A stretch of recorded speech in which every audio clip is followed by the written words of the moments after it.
ഇന്ന് മഴയൊന്നുമില്ല കേട്ടോ, നല്ല തെളിഞ്ഞ പ്രഭാതമാണ്, നല്ല വെയിലുണ്ട്. എല്ലാവർക്കും അമ്മൂസ് ട്രാവലിലേക്ക് ഒരിക്കൽ കൂടി സ്വാഗതം.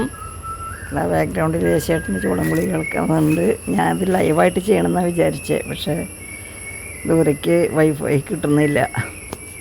കാണുന്നത് ഷുഗർപള്ളി എന്ന് പറയുന്ന ഒരു ചെടിയാണ് കേട്ടോ. ഹൊറിഗലു എന്ന വാക്ക് നിങ്ങൾക്ക് എല്ലാവരും ഇപ്പോൾ കേട്ടു തുടങ്ങിയിട്ടുണ്ടാവില്ലേ. അതൊരു കന്നഡ വാക്കാണ്. ശരിക്കും അതിൻ്റെ അർത്ഥം ചുമട് താങ്ങി എന്നാണ്. ശ്രീമതി സുധാമൂർത്തി എഴുതിയ പുസ്തകത്തിലെ ഒരു കഥയുടെ പേരാണ് ഹൊറിഗല്ലു. അങ്ങനെയാണ് എല്ലാവർക്കും ആ വാക്ക് പരിചയം. പക്ഷേ ഹൊറിഗല്ലു എന്നാൽ ശരിക്കും അതിൻ്റെ അർത്ഥം അർത്ഥം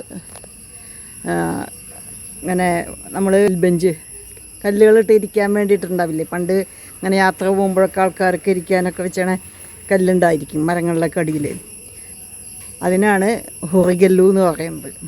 ആ വെയിറ്റ് താങ്ങണ കല്ല്, അത്താണി ചുമട് താങ്ങി എന്നൊക്കെ നമ്മൾ പണ്ട് പറഞ്ഞിരുന്ന ആ കല്ല്, അതാണ് ഹൊറിഗല്ലു.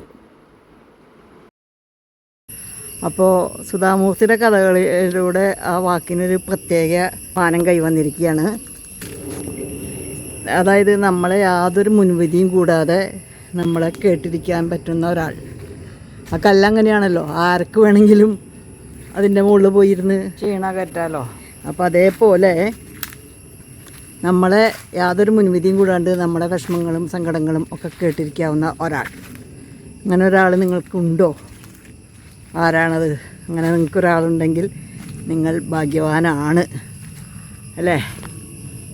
അപ്പോൾ അതാണ് ആ വാക്കിൻ്റെ അർത്ഥം കേട്ടോ, ഹൊറിഗല്ലു. മുൻവിധികളൊന്നുമില്ലാതെ നമ്മുടെ വിഷമങ്ങളും സങ്കടങ്ങളും നമ്മുടെ ഏത് ഇതും നമ്മളെ സ്വീകരിക്കുന്ന ഒരാൾ. ആ അർത്ഥത്തിലാണ് സുധാമൂർത്തിയുടെ കഥയിൽ ആ വാക്ക് ഉപയോഗിച്ചിരിക്കുന്നത്. അപ്പോൾ നമ്മൾ അങ്ങനെ ആർക്കെങ്കിലും ഒരു ഹൊറിഗല്ലുവായി മാറുന്നുണ്ടോ? നമുക്ക് അങ്ങനെ ഒരാളുണ്ടോ? ഇതൊക്കെയാണ് ഇന്നത്തെ ചിന്താവിഷയം. എല്ലാവരും തിരക്ക് പിടിച്ചിട്ട് നടക്കുകയാണല്ലേ, എല്ലാവരും തിരക്കിട്ടുകൊണ്ട് നടക്കുന്ന ഈ ചുറ്റുവട്ടത്ത്, ഈ ലോകത്ത് നമ്മളെ കേൾക്കാൻ, നമ്മുടെ വിഷമങ്ങളും സങ്കടങ്ങളും സ്വപ്നങ്ങളും എല്ലാം കേട്ട് ഒരു മുൻവിധിയില്ലാതെ കേട്ടിരുന്ന് നമുക്ക് മാർഗനിർദ്ദേശങ്ങൾ നൽകാൻ ഒരാളുണ്ടെങ്കിൽ നിങ്ങൾ ലക്കിയാണ്. എല്ലാവരും സുഖമാണല്ലോ അല്ലേ? എല്ലാവരും സുഖമായിരിക്കുന്നുണ്ടല്ലോ. അപ്പോൾ നമുക്ക് വീണ്ടും കാണാം കേട്ടോ. വീണ്ടും കാണാമെന്ന് പ്രതീക്ഷിക്കുന്നു. ഓക്കെ. ഇത് എൻ്റെ വീട്ടിലത്തെ ചെടികളും കാര്യങ്ങളൊക്കെയാണ് കേട്ടോ. പലപ്പോഴും നിങ്ങൾ കണ്ടിട്ടുണ്ടായിരിക്കാം. സപ്പോട്ട മരത്തിലൊക്കെ ചക്ക കഴിഞ്ഞു. ഇതാണ് സപ്പോട്ട മരം.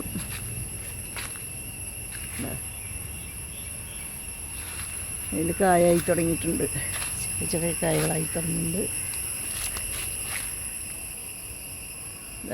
മുകളിലുള്ള മുറ്റത്ത് കായ കാണാം.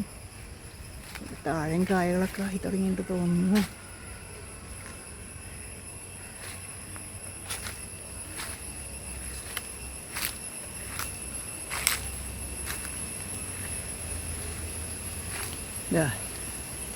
ഉണ്ടല്ലോ.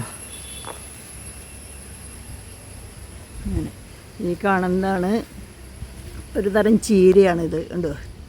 ഞാൻ വലിയ ഇതിന് മെക്സിക്കൻ ചീരയാണിത്. ഇതിനെപ്പറ്റി ഞാൻ പണ്ടൊരു വീഡിയോ ഇട്ടിട്ടുണ്ട്. ഇത് നല്ല തോരൻ ഉണ്ടാക്കാൻ നല്ല ടേസ്റ്റാണ് എൻ്റെ തോരൻ. അത് ഞാൻ വീഡിയോ ഒക്കെ ഇട്ടിട്ടുണ്ടെന്നാണ് എൻ്റെ വിശ്വാസം. ഇല്ലെങ്കിൽ ഞാൻ ഇടുന്നതാണ് കേട്ടോ. അപ്പോൾ വീണ്ടും കാണാം. അപ്പോൾ ഇത്രയും പറഞ്ഞുകൊണ്ട് ബൈ. നാളെ വീണ്ടും കാണാം എന്ന് വിശ്വസിക്കുന്നു. സ്നേഹം, നിങ്ങളുടെ അമ്മു.